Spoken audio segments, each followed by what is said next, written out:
Welcome to Murfreesboro City Council. This is a special meeting for our budget review. If you will, if you'll bow with me, and then we'll stand for the Pledge of Allegiance.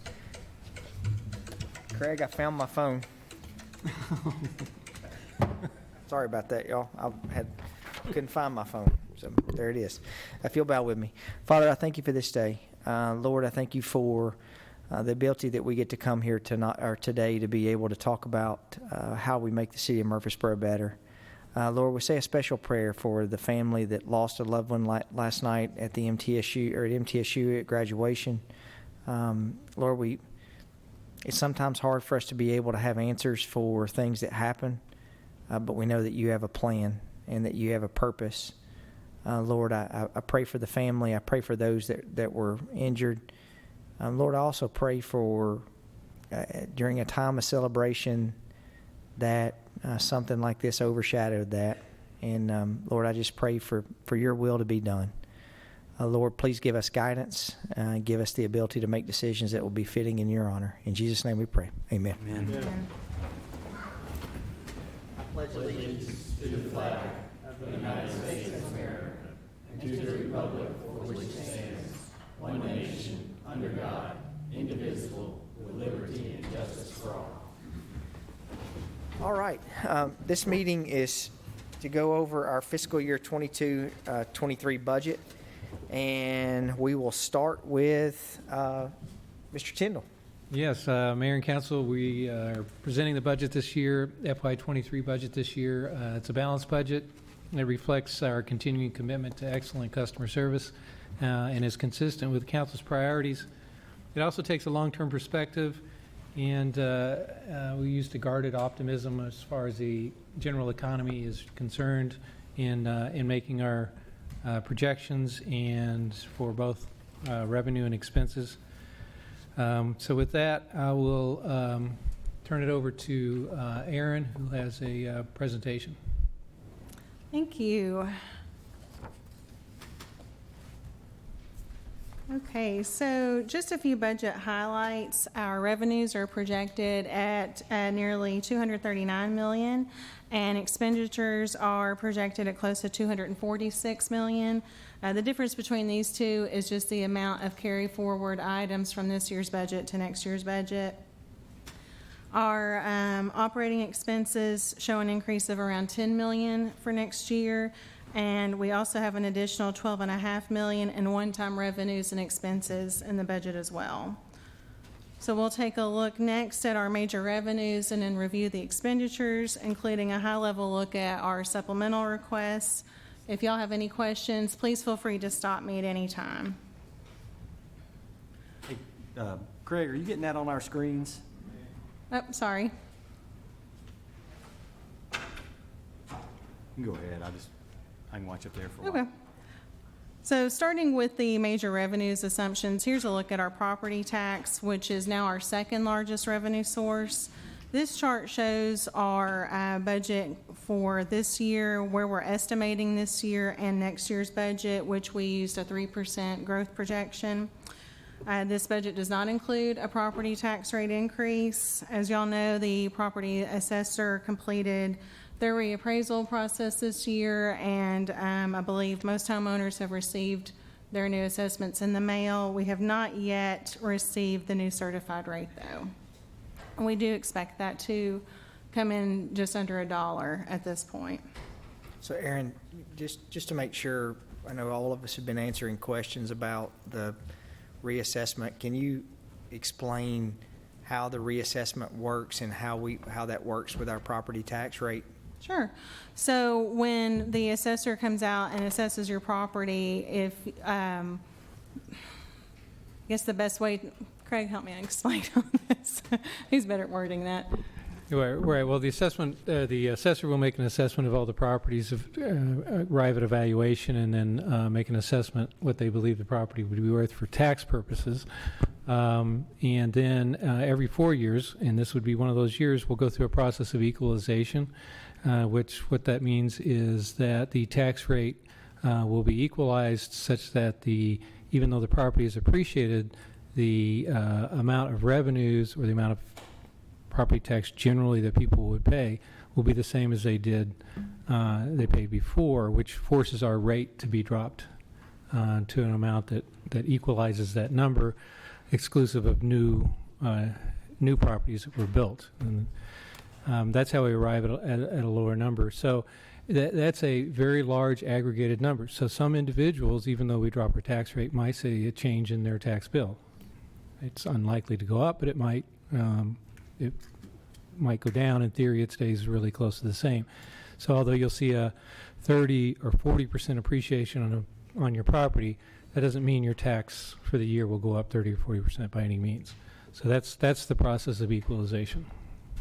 Is it basically to say if all the property values go up by 40% on average, if my property goes up by 30%, I actually am going to reduce the amount of taxes I pay because we equalize, and then I was under the average. If my property's up 50%, we equalize, but I'm actually going to see an increase. So I mean, it's That might, which side of that average you're on is going to determine whether or not your property taxes actually Right. go up or down, right? yeah, because it is a large aggregated number. So the individual person would see exactly what you said. Perhaps it go up, perhaps it go down, or somewhere close to the same, but not 40%. So if you're not going to see a 40% increase in your tax bill at the end of the year, even though your property value went up 40%. Yeah, in other words, the other part, I think our tax rate right now is $1.29 and some change, and we're going to have to lower our tax rate To- equivalent of roughly 40% to be able to equalize that rate. I think it's about 28%. We'll go down to less than $1. It's about 0.95. Yeah, okay, sorry, Aaron, but I know we're all getting, even though the notice that goes out says this is not a bill, I think everyone thinks that, It's jarring to see the increase, Yeah. I'm sure, so. but it would also be jarring if it were a decrease That's true. in our property tax, so, Yeah. our property rate, so. So some taxes, some people would see up, some would see down, some would stay the same, but It just depends on where they fall out on that nobody's average. going to see a, Not a 40% dagger, right? increase. Yeah, it won't be equal to the increase of their value of their Right. property. Right. It'll be a very small Right. increment from that. And not to point this out, but do we have anything to do with the property reappraisal? We do not. Okay. The Just wanna make county sure that, appraiser does that. yeah, just, we don't deal with, Right. we deal with the information. That's right. Okay, so we'll move to our local sales tax. As y'all know, this has increased dramatically this year and also last year. So monthly increases this year have ranged anywhere from 8 to 27% over last year's receipts. And so that makes this our largest revenue source. And our budget was built on just a conservative 6% growth due to the uncertainty around the economy over the next 12 to 18 months. The state sales tax has also seen large growth this year and last year. Much of that's related to increased sales statewide, but we also saw the impact of the 2020 certified census come through since that state share is based off of population. We're seeing growth anywhere from 22 to 44% over last year's receipts, but again, we kept that at 6% growth for next year's budget. Here's a look at the other revenue categories. Again, we're showing this year's budget, where we project this year to fall out, and next year's budget. As you can see, most everything is staying relatively flat this year to next year, with the exception of just our grant revenues, which fluctuate from year to year just depending on awards. Are there any questions about revenues before I move into expenses? Okay, y'all should have all the supplementals printed out on your desk there for you. They're broken out by one-time, priority 0, which are one-time funded items, the new position requests, and all other, and then the large sheet just shows everything in one place. So our supplemental requests total close to $12 million this year. Payroll-related increases top these requests at 24%. Public safety and economic development make up 18% of our supplements, and grant-funded requests total an additional 17%. The non-public safety-related positions come in at 9% of our requests. So when we received the departmental budget submissions, we identified about $2 million in items eligible for ARPA funding for police, fire, and recreation. These are all one-time expenses matched with that one-time revenue source. We don't have any normal operating costs included here. We are also planning to use ARPA funds to cover the police vehicles that were budgeted this year out of unassigned fund balance. So we'll plan to use ARPA funding for that as well, and anticipate spending those funds down over the next couple of years. This chart shows the other supplemental requests that are included in the budget. This includes close to $3 million for 28 new positions and payroll adjustments. Those adjustments include stipends for EMT, paramedic, and language stipends for police. And then transitioning several departments from 37.5 to 40-hour work week is also included. We also have a 2.5% raise budgeted, along with a medical premium increase, and part-time raises are included for a total cost of $2.8 million. As you know, the Town Creek project is planned to be funded largely through ARPA grant funds, but not everything will qualify as ARPA. So we also have a $2 million transfer from general fund, or not transfer, but $2 million to fund out of general fund for the portions of that project that are not ARPA related. We have various IT software and equipment, outside legal services, surveys and studies for planning and parks, and vehicle requests are also included here.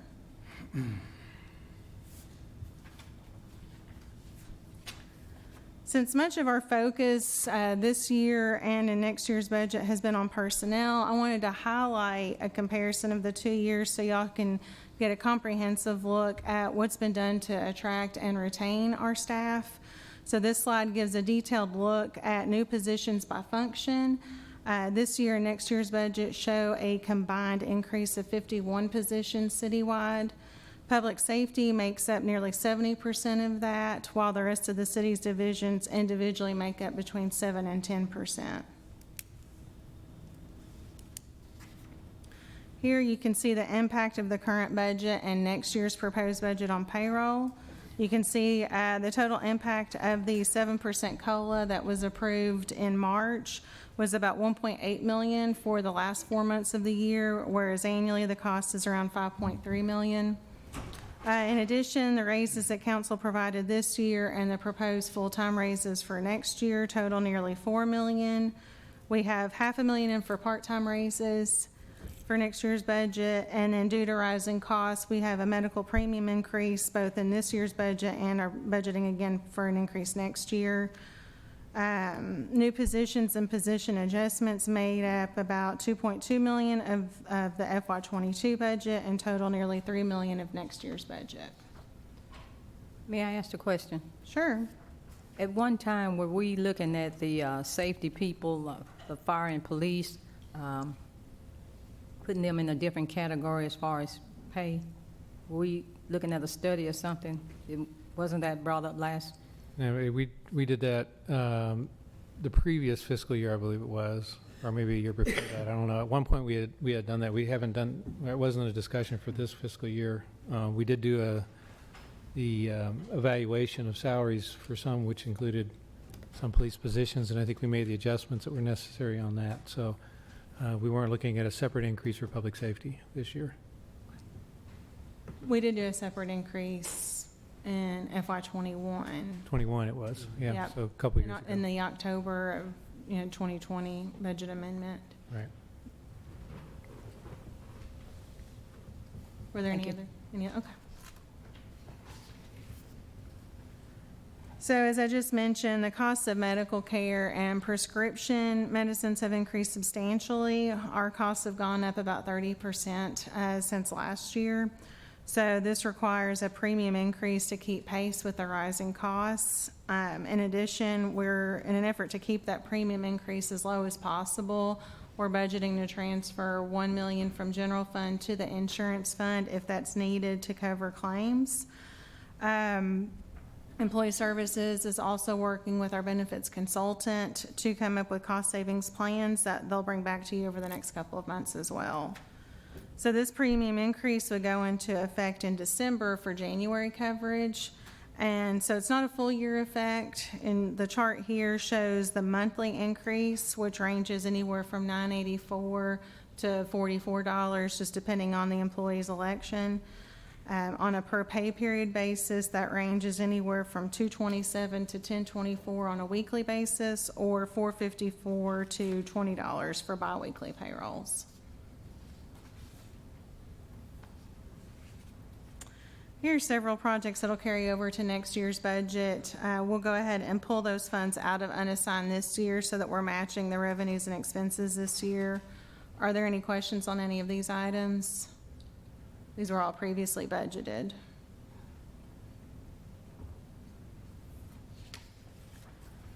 So as we've seen our fund balance grow the last few years, it's important that y'all have a clear understanding of what all is involved in our fund balance. So here's a look at our unassigned versus unallocated fund balance.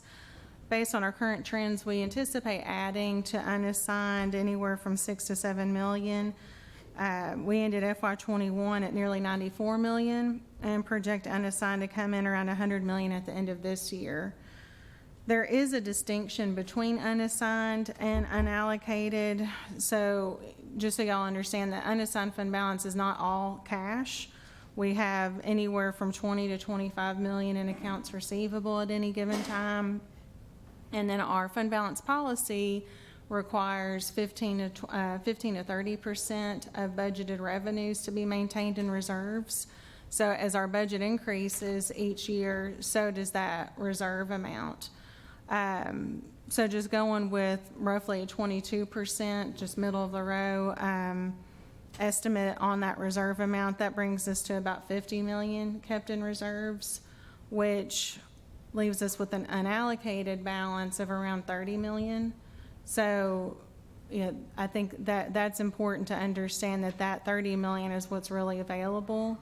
In addition, as interest rates are rising right now, we'll be delaying future borrowings. And so having that strong fund balance allows us to pre-fund projects out of general fund, delaying borrowing, delaying debt service, and delaying those interest costs until we absolutely have to borrow. And that allows us to continue those CIP projects and keep building roads and doing all the things that we need to do for the community. Are there any questions about any of that?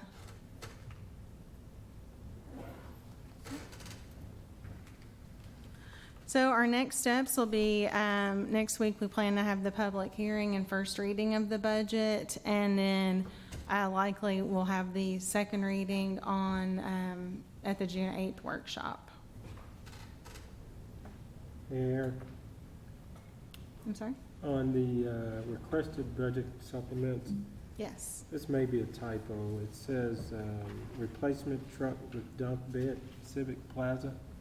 Right. Is that correct? That's correct, yes. So I can ask Mr. Hillis if he can stand up. There's a question about the dump truck for Civic Plaza replacement. Oh, yes. So, that particular truck, So it's Raymond? for streets. So it's really for streets? Well, Civic Plaza has their own budget. Oh, okay, So we do that because we cost share that with the county. okay. So we have a separate budget for them. It's managed by the street department, yes. but it's utilized at the Civic Plaza. That particular truck is a 2012 model Dodge truck, and this is we replaced the engine in it here a few years ago, and we didn't get 20,000 miles out of the replacement engine, and that one continues to do this, and we didn't want to invest any more money into this vehicle twice, so. Where do we use a dump truck for Civic Plaza? Well, it's a regular pickup truck, it's called, but it's a normal truck.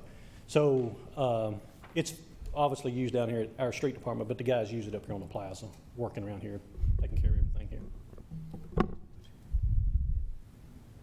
Yeah, they're out there on a regular basis to maintain that plaza. It does take quite a bit of work. It looks, I just didn't, I thought of it as a dump truck. I was like, I don't remember seeing a dump truck out there, but Yeah. oh, Call it a not a- dump yeah, truck, but full it's really size would just- probably go on the Dump Really plaza, just a but one-ton Right. dump truck. It's a small one. We was just trying to make sure you wasn't buying it for Gary Whitaker. thank you guys. He holds Nah, never mind. Always good to check. Y'all take your medicine, guys. Come on. It's not even past dinner time. I know, that's why I want you to take your medicine. Got a long way to go. Are there any other questions? That completes my presentation. Any other questions from council? Okay, we're ready to move to Murfreesboro City Schools. Dr. Duke? Good evening, council.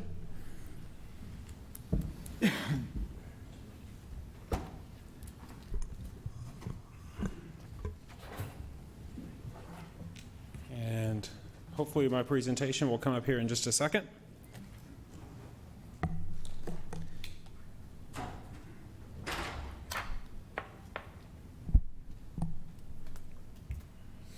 Well, I will go ahead and get started, but we are excited to present our budget for next school year as we move into the 22-23 school year. I want to point out one thing from the beginning, which if you've been following the news, you know the governor has just passed a new school funding formula.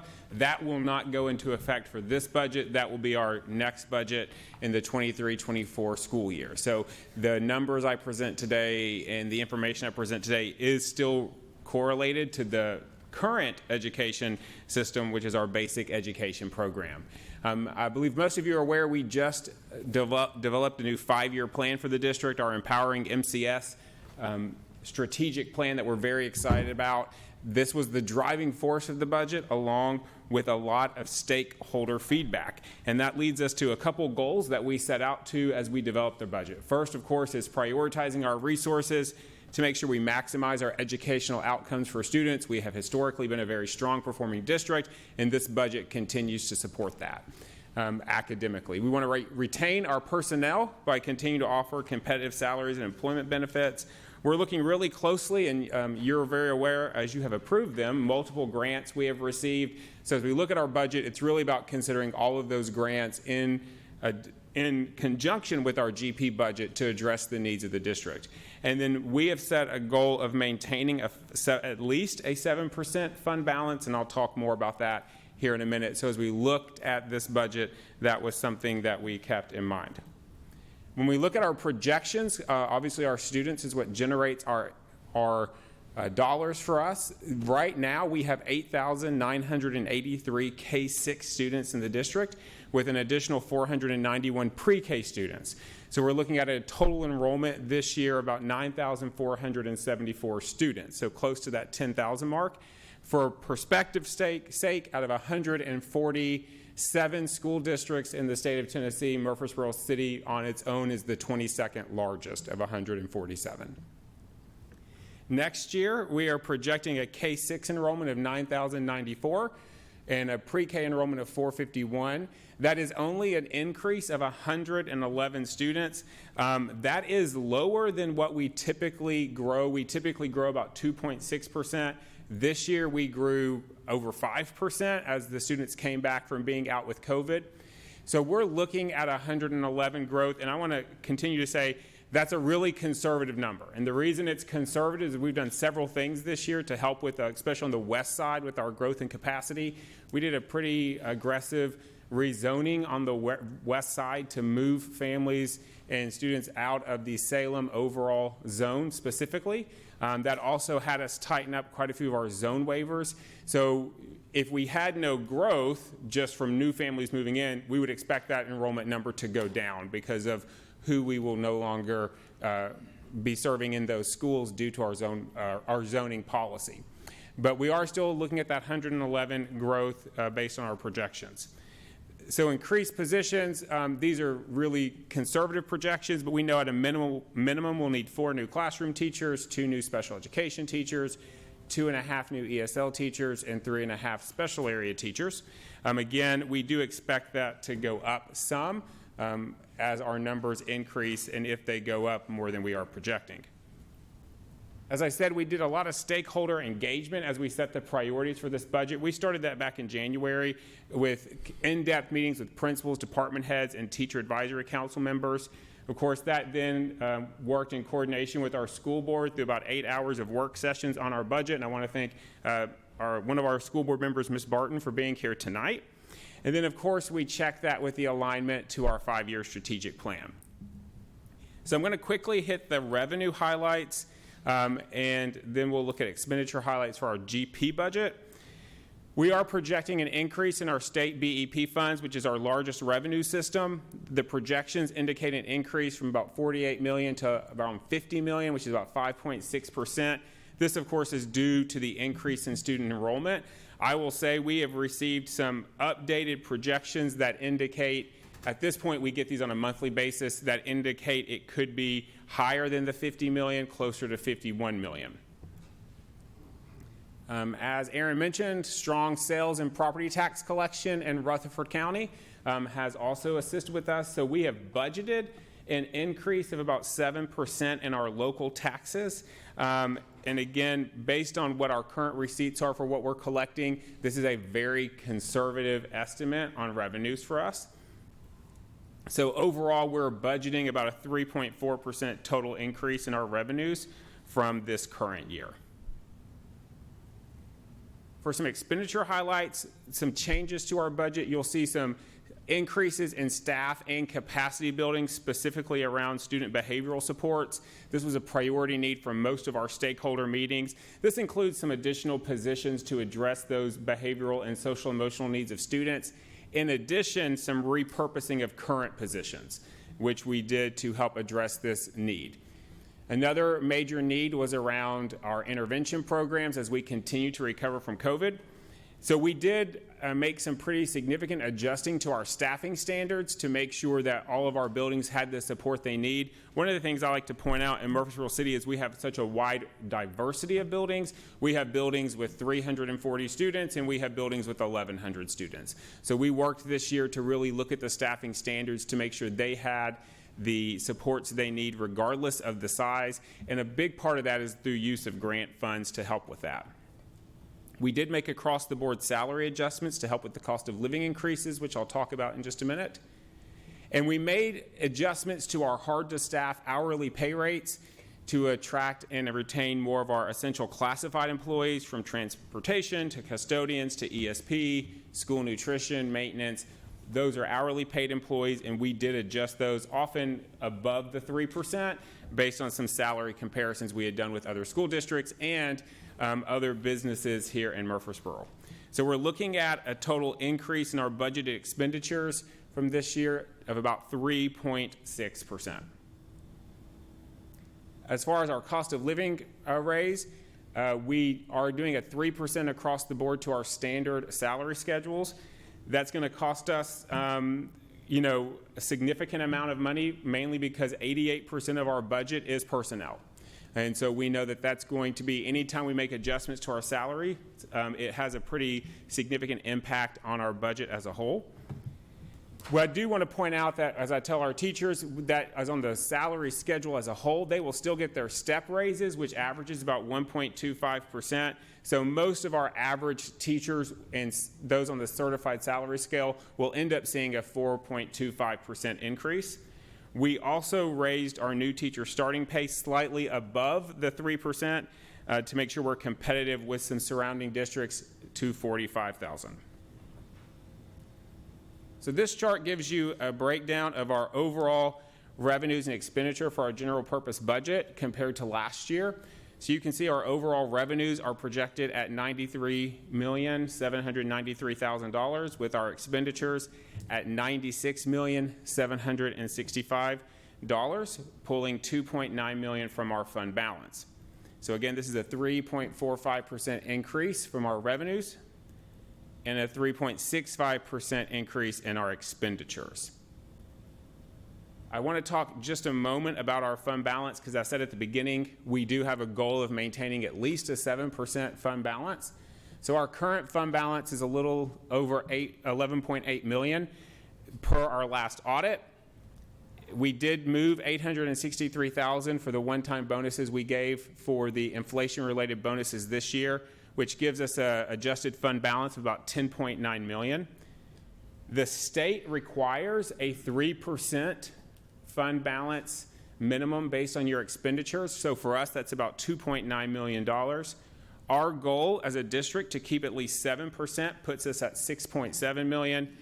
And if we were to expend all 2.9 from our fund balance, that would still leave us with 7.9, which is about 8.2% of our expenditures. I will say it's important to know that we are budgeting into the fund balance here, which we have done historically since 2016, as far back as I can see. And that's because we are really conservative on our tax projections as those come in. And I will point out that since that time, we have historically added to our fund balance every year and never pulled from it. So in fact, this year, once again, we are projecting that we will add to fund balance. And again, mainly because we try and be very conservative with that tax revenue estimations. Do you have any questions? I have a few more smaller budgets to look at, but I want to pause. Are there any questions on the general purpose budget that I can answer for council? Dr. Duke, I'll just make a comment about that. I was going to ask about the fund balance piece and just to, I mean, if it's going up every year, I'm not worried about it. I just kind of make the comment that if you do spend your fund balance down by $3 million and you're consistently, in a situation where you have a higher increase in your expenditures than you do in your revenues, that can create some problems. And if you're getting a situation where you're not conservative enough, or if you're just being too conservative, sometimes it can put you in a position where you build up a little bit of a bubble, which we've all lived through on our side. Okay, so I guess I'm kind of trying to say, just if it's going the right direction, that's fine. I'd encourage you to consider trying to get that delta to a smaller number at some point. It's all working out fine now. I would just say the more often you continue to budget for spending down that fund balance, the more likely it is to ultimately happen. Yeah, I agree. To get that a little more accurate might just be something that might help you down the road. Not worried about it right now, but down the road. Can I point out one Yep. thing? My understanding, though, from speaking with Trey and Kim, is that if they are too aggressive on their revenue estimates and don't meet it, now they have a maintenance of effort that has to be met. And whereas if we're a little too aggressive, next year we don't can have it. lower it, and that's okay. That's a good point. So, because I had that same concern, and we actually talked about that this year. That So warrants the bigger gap. that sort of Yeah, makes changed my sense. perspective Got then. it. And for some perspective on that, and that's exactly what I was going to say, what Aaron said, is if you look at our budget for sales tax revenue, we're actually budgeting next year less revenue than we're going to collect this year. So we're actually budgeting that our sales tax will go down from what it is this year, which we know most likely won't happen. If we budget too aggressively and we don't meet that benchmark, then the government will still be there, the local will still have that responsibility to make up that difference, and then won't be able to go low. So by keeping it a really conservative, we're really being able to say, keep that maintenance of effort in check. We can collect more than that, we typically do, but it doesn't then raise the local's responsibility. That's a great, smart. I will say one other piece with the new TISA funding, we are expecting currently projected about $9 million more in state funds than we received this year. And I've been very clear with our board that one of our goals will be with that additional $9 million to help ensure we're adding to our fund balance continuously without having to budget there, because we will see a significant increase in state funds next year. Dr. Duke, I have two questions. This coming year, are we losing a lot of teachers to retirement, teachers moving out of the district? Is the percentage even or high or low? We are not seeing a major increase as we maybe have seen in the past previous years as we've gone through COVID.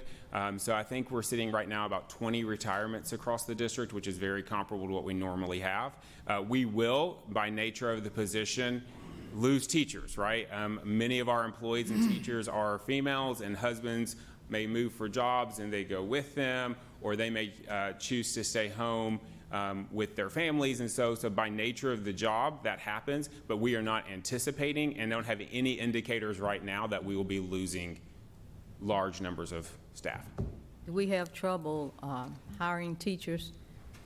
We do not. I will say for two reasons. One, we're really competitive with our pay, and we stay that way. Currently, if you take out Metro Nashville, which is the highest paying district in the state of Tennessee, if you take Metro Nashville out, in the surrounding areas immediately around us, there's only one district that pays more than we do. One of the reasons we're bumping our starting teacher salary up to $45,000 is to make sure, as other districts work to catch up, and many of them are and have already announced that they will, that we still stay extremely competitive. The other thing that benefits us, of course, is MTSU, and we have a great partnership with MTSU. Teacher shortages are not uncommon around the state right now, and there have been times this year where we've really struggled to fill positions. And as I tell people, if we're struggling with MTSU in our backyard, it's a real symptom of what's happening across the state and the nation. Right. Thank you. Can I ask a question about that? It's just curiosity. Do you guys, we've had conversations about other positions about experience pay. Mm-hmm. I mean, if you've got someone that moves in here that's been a teacher for 15 years and wants to come here, do they like start at beginning teacher pay? They do not. So we are paid on a step and lane system. So we have 5 different lanes based on your degree and up to 25 years of experience, and teachers bring that with them. And in fact, I mentioned earlier, we're the second highest in starting teacher pay. Take Metro Nashville out. If you compare us to surrounding districts who pay for experience, our pay really shows that we honor experience. And when you compare that to other districts, you'll see Murfreesboro actually comes out on the top there. Okay. And that we look at, to your point, Vice Mayor, as a retention issue as well, because part of keeping or getting great teachers is keeping the good ones you have. Right. So. One more thing. When do you anticipate that we'll need a new school? Is that a... Yes, so that is, we continue to see lots of growth on the west side. And I would say our newest schools on the west side are at capacity, which is why we took some pretty drastic steps this year to rezone, which is not fun, which is not something anyone wants to do. I think our board members will back that up and say rezoning families who are very attached to a school is not fun, but we had to do it. We were looking at Salem, like I said, our newest school having over 1,100 students in it. And knowing that that area is growing at a really rapid rate, as well as overall in scales. So I do think that we will have to have that conversation coming up in the next few years of what our plan is as a city to address the growth on the west side. And we'll continue to look at ways as a district that we're going to have to make sure all of our buildings are being utilized, even if they're not in the fast-growing area of town. Thank you. So our next budget is our federal consolidated budget. We'll need the council's approval as well. This is federal grant funds that is not COVID related. These are consistent funds we get every year. You can see some slight changes, but you're looking at about 1.7 in Title I dollars. That goes to 8 high-need schools that we have in our district for additional resources to improve achievement. About $366,000 in Title II funds, which is a federal grant for professional development. $164,000 in Title III, which addresses the needs of English language learners. And then $1.6 million for our special education students from a federal grant, and an additional $42,000 specifically for special education pre-K, for a total federal consolidated budget of $3.9 million. These funds are highly restrictive and must be used to supplement the general purpose budget. And those numbers are pretty consistent with what we are used to seeing. Our next budget is our extended school program, or our ESP as it's commonly referred to. You can see our revenues this year are budgeted at about $6.6 million, with our expenditures at $6,586,000. So we are looking at increasing our fund balance there by around $111,000. Our goal is to continue to offer a strong extended school program. It is one of the, I would say, greatest benefits we offer in Murfreesboro City Schools is that we offer extended care for all of our families from 6 in the morning to 6 at night. This year we have struggled for the first time due to the labor shortage We have had issues where we have not been able to accept all of our students. We've had waiting lists, which is something that's very common in other districts, but has not been something common to us. And that the fact that we have had students on waiting list is something very new for us. We've never had to do that before. To help address that, and as we look at salaries, we are increasing the starting pay for our ESP workers to $14 an hour with retention bonuses in place. I'll be very clear, we target MTSU and surrounding universities to help staff these for a couple reasons. One, the work schedule is usually 6 to about 7:30 in the morning, and then 3 o'clock in the afternoon to 6. So our goal is always, and most of our employees are college students who work before and after classes.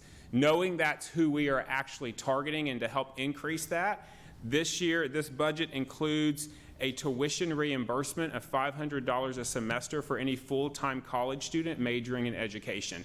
This is beneficial in 2 ways. One, it's helping attract those College of Education majors to come into our schools early. They get not only paid for their job, they're also getting some tuition reimbursement for that. In addition, it also helps us because what we know is when we get those students into our schools, they build loyalty and it helps us retain them. I will point to several employees. I go back to Ms. Phillips, who is the principal at Salem, my old school. She started as an ESP worker, right, in college, and now she's the principal of our largest school in the district.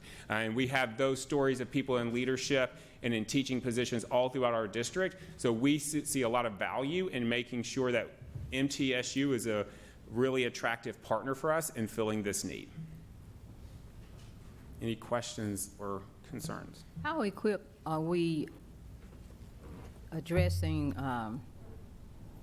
someone that speaks fluently other languages other than English? What are the other languages that are in the city that's pretty priority according to our students? So Spanish and Arabic are our 2 highest percentage of students that are speaking other languages. I think we have a total, and I'm not going to give you an exact number because I don't want to misquote it, but I can send you the exact number of languages No, I just spoken. was curious. Overwhelmingly, Arabic and Spanish are our 2 highest. Of course, we have liaisons for that. That is a growing population in our district, and I will say, interesting, which the city council may be interested in, is we're seeing the fastest growth on the west side of town as well. So, for instance, Scales this year had the highest increase in non-native English-speaking students. And so we are continuing to work to address that. We have put additional ESL teachers into our budget for next year to make sure we continue to offer those services within state ratio as that number increases. Interesting. Can I ask one more question on that? Where is the 30% increase in revenues coming from last year to this year? Is that a COVID-related thing? We are actually raising our tuition prices, and we're expecting more students in there as well. So that, and last year in our projected revenues, we budgeted very conservatively because of COVID. So that is almost exclusively made up of we are anticipating increases in tuition cost. How much? Is it a 30%? And what does that relate to in tuition costs? So right now we have a couple different models. Right now, our full-time students are about $52 a day, and we're splitting that out next year, where full-time next year will be $59 a day, with $65 for our pre-K students, because they will charge a little more for them. We will also be offering parents the after-school only option, which we've never done before. So it's $50 a week if they only use the aftercare program. So something more like a 10 to 15% increase as far as tuition costs go on an apples-to-apples basis, and that's. Yes, and like I said, we're expecting more students next year, and we are also, last year's revenues, because of COVID, we projected those pretty low. And I will say, last year, almost all of our revenues came from a significant part of that came from COVID-related grants from the Department of Human Services that paid for many of our students to attend ESP. Good. Finally is our school nutrition budget. This is, of course, our cafeterias. You can see there in 7.4 million in expected revenues with 9.2 million in expected expenditures.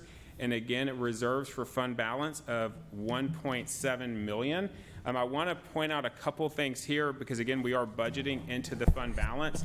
We are only allowed to keep, per law, because it's a federal fund, 3 months of expenses in our fund balance. We have seen significant increases in our revenues, largely related to COVID. So in the last 2 years or a year and a half, we haven't charged a student in this district for lunch because of COVID-related grants that have come in, and they've come in very healthy. In addition to those grants coming in, we've had decreases in expenditure, some of that being related to supply chain issues and us not being able to get certain items, which is something we've dealt with a lot this year. So currently, we have right at $4.4 million in our fund balance, and to stay within the limit we need to stay is around about $1.8 to $2 million. So we're working, and we have to submit a plan to the state of how we are spending that money down. And so when you see us pulling that much from fund balance, that is to help get us in line with the requirements. The school nutrition, again, adjusts the pay and adds retention bonuses for our nutrition staff because these are hard to staff positions. And it also continues to support our farm to school program, which is something that we're having a lot of success with, where we're actually, all of our schools now have farms on site where we're growing food and often serving that in the cafeteria. I encourage you to come check it out. Are we still serving breakfast to all the schools? Yes, ma'am. We serve both breakfast and lunch. 8 of our schools are community eligibility provision schools, which means even next year, post-COVID, those 8 schools will continue to get free breakfast and free lunch every day.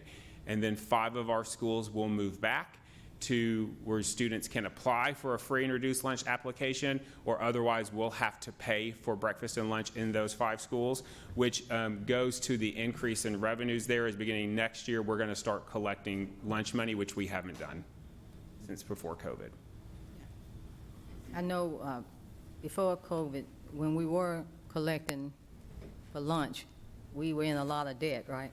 So we manage that really carefully. Are you talking about for student collections? Is that what? Right. Make sure I'm answering your question correctly. Yes. I mean, well, kids owing for their lunch. So, Now, yes, that is something that we have to watch carefully, and that's something we're continuing to look at and are planning for now, because those 5 schools specifically are moving back from having no cost for breakfast and lunch to now having to pay for it. We've already started messaging parents now to make sure we have a plan in place to help them fill out those free and reduced application lunch forms if they need it. And then the school nutrition, because it's a federal program, is not allowed to carry debt. So then that becomes an expense from our general purpose if we have unpaid lunch fees. But we've worked to keep that significantly low, and we're going to continue to work to keep that low. I know at one point, the kids that did have a debt, owing for lunch, they were not given the lunch food, they were given a peanut butter jelly sandwich, and, That is not the case anymore. good. Yeah, so Yeah, I no was student shocked. is penalized, or no student has any type of food withheld from them for any kind of lunch charge. We just work closely with those parents to get those bills paid. Good, I'm glad we eliminated that. Yes. Yeah, that was a little degrading. And I'm happy to answer any other questions you may have.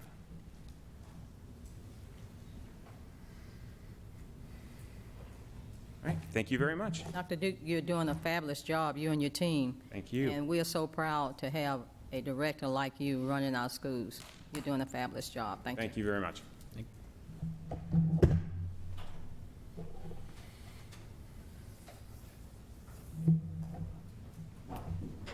We'll go now to water resources. Mr. Gore, you ready?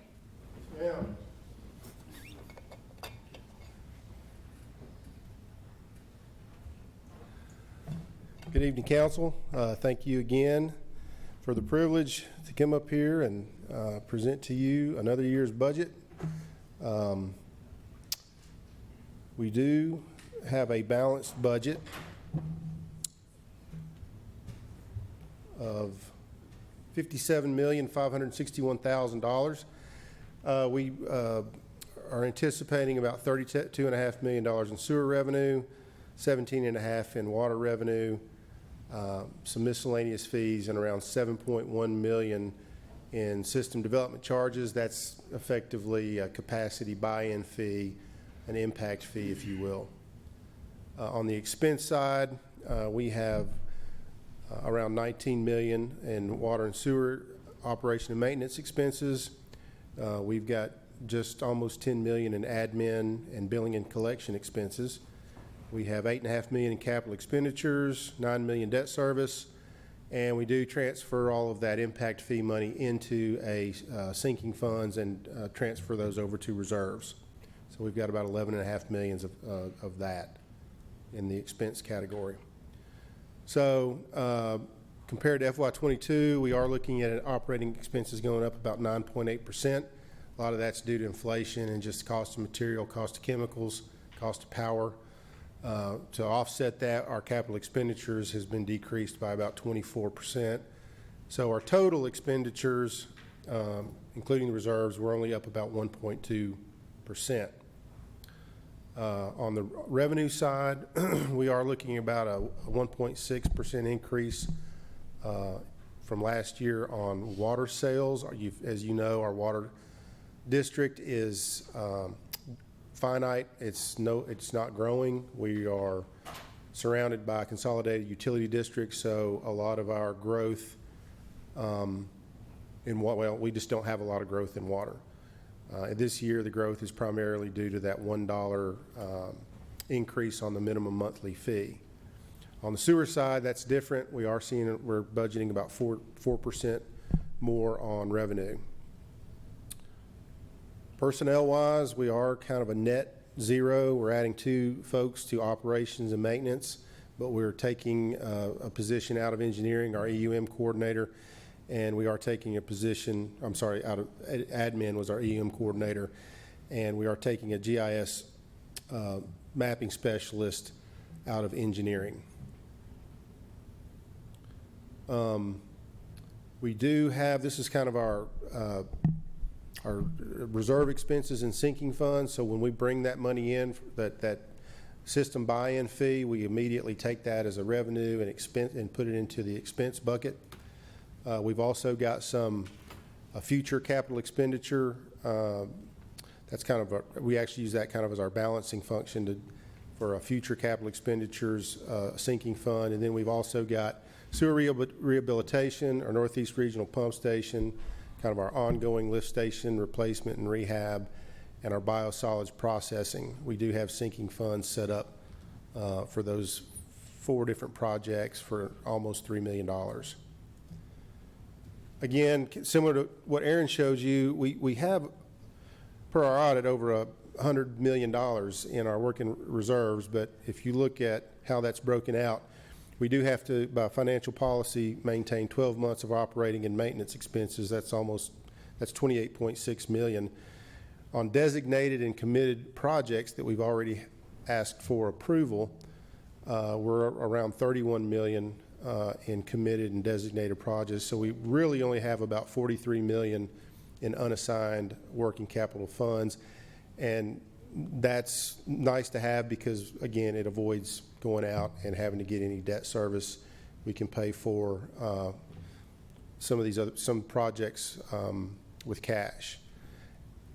This is a busy slide. Don't need really necessarily focus on all the detail, but the point of this is that we have about $106 million identified in our 5-year CIP that we expect to pay for with cash. That has increased from about 60 million in FY18. Last year we had about 100 million, and so we've bumped that up to 100.6. So we take those impact fees or those system development charges in, and we've got places for it to go to spend it. We're not building those up unnecessarily. This shows you kind of in the last 8 years we have spent about $60 million in cash funded capital projects. On the stormwater side, we're right at the only revenue we bring in is based on the user fee. That's a $3.3 million revenue. Again, we've got salaries and benefits, rate funded capital assets, storm sewer replacement. We have about 1.3 million in general fund services that we reimburse the city for, street sweeping, a lot of the drainage projects, and a lot of the maintenance activities on our storm sewer system that's paid through streets, and also engineering services when they go through the stormwater review process on, future projects that are submitted. And again, we've got some operating expenses and some consulting services that are also on that expense side. We did show that we're up 11.5%, our budgeted expenses from FY23 versus FY22. Again, this is just a conservative budgeting, anticipating the inflation and just higher costs for fuel, electricity, and goods and services. We still anticipate, we're only showing that we have about $4 million in our available to fund our capital improvements plan. The green line and the blue line kind of show our 12 months operating expenses in stormwater and the 3 months operating expenses, the blue. We changed this a few years ago so that we just, in stormwater, we're required to maintain at least 3 months of operating expenses versus 12 months. And you can see how we're expecting to draw that down.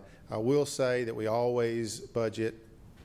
It's harder to spend money on the capital projects than you expect. I know Town Creek, however, we're on a short fuse with that, and so there's a lot of the ARP money that we've assigned to the Town Creek project, and I haven't really budgeted anything in here in our stormwater fund for the Town Creek project, but it's available. There's about $4 million available if we wanted to put it there. So accomplishments real quick. We did finalize our full-scale biosolids drying operation. We've postponed that final design until October of this year, pending if we know anything else about the landfill. That we are going to have to, if the landfill is still unknown as far as expansion, or this expansion is not going to happen, we do need to get on to that final design, which is going to be a pretty big ticket item in October. We have bid the overall creek pump station expansion, doubling capacity. We've got we upgraded our biosolids polymer systems. It's currently active. We did get our cost of service study completed, and we've got our FY26 pro forma. Switchgear improvements at the water plant. We have started implementation of our CityWorks asset management system. We have initiated a new study for a Northeast Regional Pump Station along Cherry Lane Corridor and how best to serve that new developable gateway, if you will, corridor.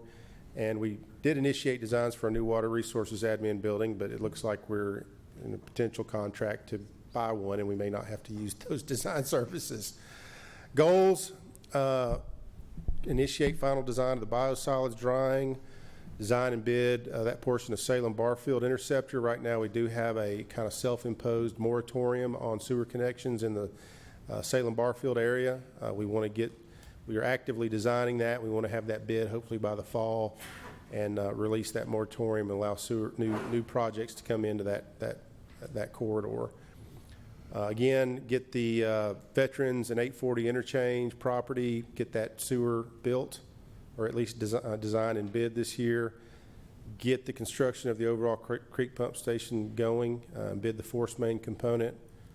Move into a new admin building, free up the area for redevelopment here next to City Hall.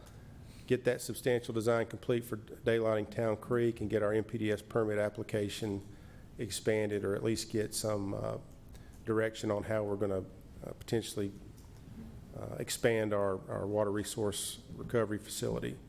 So that's kind of it, and I'm available for questions if you have any. I know that was pretty quick. Any questions for Mr. Gore from the council? Job well done. All right, great. Thank you all very much. And Aaron and Amanda and Jennifer, our budget trio, you all, once again, have outdone yourselves. A fantastic job, and thank you for the additional hours on the weekend and everything you all put in. Thank you so much. Mr. Tyndall, if you don't mind, I'm going to turn the second part over to you with the other budget discussions, and then I'll come back with the adjournment. Yeah, if there's any questions from departments as you've sat there and listened. I know you were, Rick, thinking about the design on the pump station. Technical, yeah. I was you had thinking that. those impellers. Yeah, you got that. Other than that, if there's no questions, then our timing is perfect, and the mayor can adjourn us.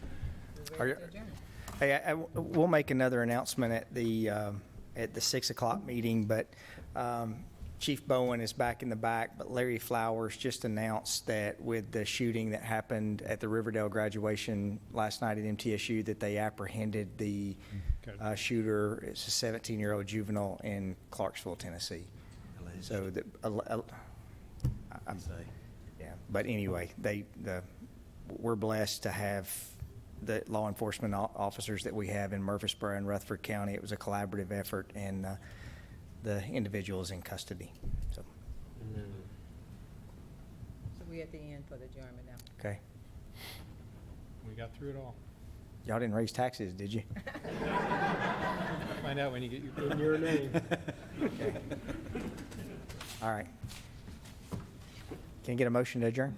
So moved. Second. All right, we'll stand adjourned.